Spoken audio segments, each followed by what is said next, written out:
The world is watching a monumental contest unfold, not a military conflict, but an industrial showdown between the United States and China. This rivalry is reshaping the global order, determining who will lead in future technologies like electric cars and artificial intelligence.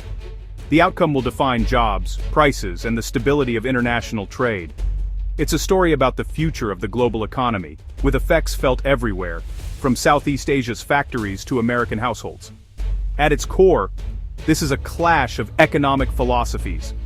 China's state-guided capitalism versus America's revived industrial policy. China uses 5-year plans to direct resources into strategic industries, aiming for dominance through scale. The US, once a champion of free markets, is now investing billions to rebuild manufacturing and secure supply chains. The stakes are high. China produces over 30% of the world's manufactured goods, giving it immense leverage. America, worried about dependence on a rival, is racing to catch up. The central question: can the US rebuild its industrial base faster than China finds new markets for its surplus? As 2025 closes, tensions are escalating. China faces overcapacity, pushing it to export surplus goods at low prices. This surge is causing trade friction with the US and its allies, who fear their industries will be overwhelmed. The world is entering a period of intense economic competition. Understanding this industrial showdown is essential for navigating the uncertain future ahead. China's economic rise is no accident. It's the result of deliberate, long-term state strategy. Central planning, anchored by 5-year plans, mobilizes the nation towards specific industrial goals. The catalog of industrial guidance classifies industries for support, restriction or prohibition. Encouraged sectors get low-interest loans, cheap land and tailored university programs, creating economies of scale few can match. This fusion of market forces and government command has made China a manufacturing titan. China now produces more goods than the US, Germany, and South Korea combined. Some Chinese scholars aim for 45% of global manufacturing, seeing scale as strategic power. The upcoming 15th 5-year plan pivots to next-gen tech like quantum computing and biomanufacturing. But this top-down approach has a downside. Prioritizing production leads to massive oversupply. As domestic growth slows, overcapacity becomes a structural crisis. Local officials, eager to meet targets, drive immiserizing growth, producing so much that prices and profits collapse. China's relentless focus on scale now threatens its own profitability. The world is watching how China manages this self-made challenge. For decades, the US relied on free markets, offshoring manufacturing and hollowing out its industrial base. The COVID-19 pandemic exposed the risks of this approach, sparking a dramatic policy shift. Washington is now embracing industrial policy, aiming for resilience and security, not just efficiency. Landmark laws like the CHIPS Act and Inflation Reduction Act channel billions into domestic manufacturing. Unlike China's central planning, the US uses incentives to attract private investment. Tax credits and grants target sectors like EVs, batteries, and semiconductors. The goal: transform the Rust Belt into a new battery belt, leveraging America's industrial heritage and resources. Investments are pouring in, even from Chinese firms seeking US subsidies and market access. This highlights the complex, interconnected nature of the new industrial competition. The US is betting on a blend of public incentives and private innovation to regain its manufacturing edge. The outcome will shape America's economic future. The electric vehicle industry is ground zero for the US-China industrial rivalry. China identified EVs as strategic, pouring $230 billion into the sector since 2009. By 2024, China produced 12.4 million EVs, 70% of global output, and is home to 5 of the world's top 10 EV makers. Vertical integration lets Chinese firms like BYD control the entire supply chain and slash costs. But this boom created overcapacity. By 2025, China could build 3 times more EVs than its market demands. Intense price wars mean only a few firms are profitable. Many have gone under. In response, Beijing is ending massive subsidies and shifting to market-driven consolidation. With the domestic market saturated, Chinese EV makers are aggressively exporting to the US, Europe, and beyond. This export wave is intensifying global competition and trade tensions. The EV battle is a microcosm of the broader industrial showdown.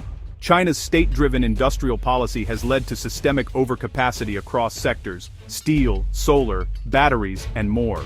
Factories produce far more than the domestic market can absorb, fueling deflation and squeezing profits. Local officials, judged by GDP targets, keep building factories, regardless of demand. Nearly a quarter of Chinese industrial firms are losing money, the highest since 2001. To cope, China is exporting its surplus, driving its trade surplus to record highs. Chinese goods are flooding global markets, undercutting local producers in both developed and emerging economies. The US and EU are responding with tariffs and trade barriers, escalating friction. China's overcapacity now threatens global trade stability. The US is racing to reshore and diversify supply chains, reducing reliance on China for critical goods. This is about national security as much as jobs. America has only one major domestic producer in key sectors, while China has hundreds. The strategy: massive public investment to de-risk advanced manufacturing, as seen in the CHIPS Act and IRA. The vision is to build new industrial ecosystems, like the battery belt, where supply chains are domestic or allied. Another pillar is friendshoring buildings, building integrated supply chains with trusted partners in Europe, Japan, and South Korea. The goal is a network of suppliers that can counterbalance China's dominance, but challenges loom: decades of deindustrialization, skilled labor shortages, and higher costs. The US must avoid China's overcapacity trap by balancing supply incentives with demand measures. Government procurement and export promotion will be key to sustaining new industries. Success will require patience, coordination, and strategic investment. The stakes are nothing less than America's industrial future. The US-China industrial contest is redrawing trade routes and forcing nations to choose sides. Trade friction is rising as the US and allies erect barriers against China's export surge, risking a trade war. Developing nations face a dilemma. Cheap Chinese goods accelerate green transitions, but threaten local industries. Many are caught between affordable imports and the need to build their own capacity. Companies are diversifying supply chains, China plus one, boosting manufacturing in Vietnam, Mexico, and India. Mexico, close to the US, is attracting major investment as a North American hub. The rivalry is fueling a narrative of decoupling and strategic competition. The race for tech supremacy, in AI, 6G, and quantum computing, is seen as zero-sum. The world risks splitting into two economic spheres, one led by Washington, the other by Beijing. The era of seamless globalization is ending, replaced by fragmentation and uncertainty. As the US and China dig in, experts urge Washington to play to its strengths, not copy China's model. Industrial policy works best when coordinated with allies, aligning strategies, subsidies, and R&D with Europe, Japan, and others. A larger, integrated market among partners can match China's scale. Some advocate for coordinated protectionism on high-value products, with common trade standards and defenses. Reforming global trade rules is urgent to manage the spillover from US-China rivalry. Another lesson: don't focus only on supply. China's overcapacity shows the danger of weak domestic demand. US policy must include strong demand-side measures, government procurement, public EV fleets, and consumer incentives. America's edge is its innovation ecosystem, world-class research, universities, and federal labs, but it struggles to turn breakthroughs into commercial products at scale. Experts recommend stronger bridges between public research and private industry, streamlining tech transfer, funding pilot plants, and fostering industrial clusters. The goal: a seamless pipeline from lab to factory floor. Strategic coordination, innovation, and demand creation are key to competing with China.